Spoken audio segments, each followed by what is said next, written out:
পকোড়া ভাজা হয়ে গেল। এখন এই যে ময়াম দিয়ে রাখছি, এখন লুচিটা ভেজে নেব। ঢাকনাটা উঠাই নিলাম, একদম সেট হয়ে গেছে।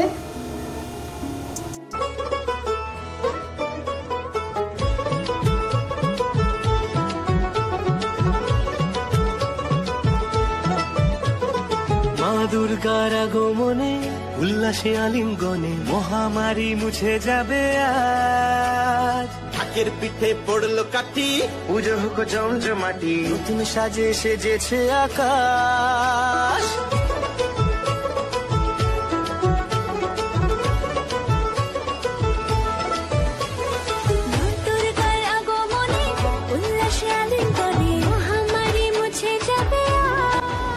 আবারও কাপড়টা দিয়ে ঢেকে রাখলাম।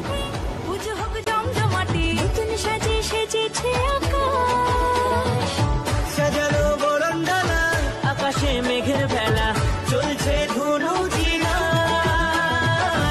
আসলের ঘন্টা বাজে, এলো নতুন সাজে, আকাশে পূজার বন্ধন। কড়াইটা গরম হয়ে গেছে, এখন আমি তেল দিয়ে দিচ্ছি। লুচি ভাজার জন্য খুব বেশি তেল লাগবে। আজকে লম্বা করে ভাজতেছি।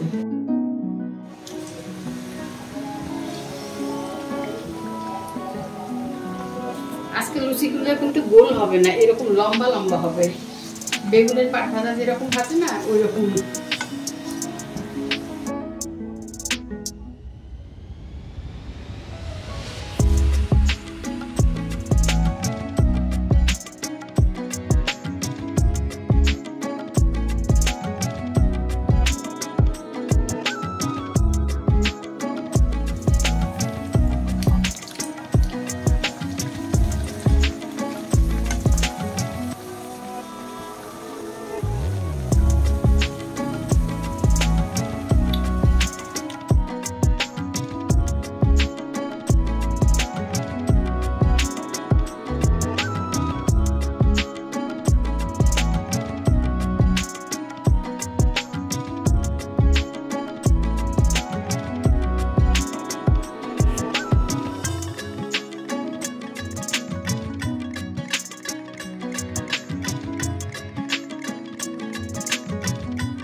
স্পেশাল থালি। চলুন আজকে দেখা যাক কি কি বানাই ফেললাম।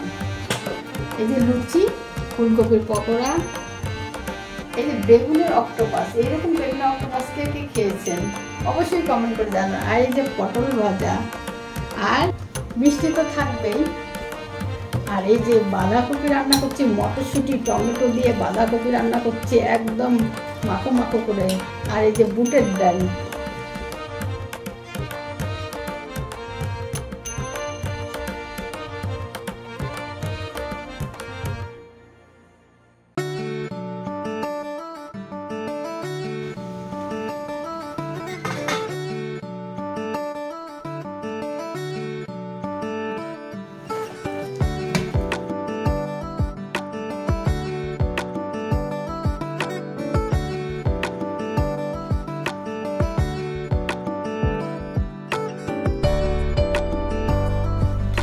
ডালটা কিন্তু আমি নারকেল কোড়া দিয়েছি, আলু দিয়েছি।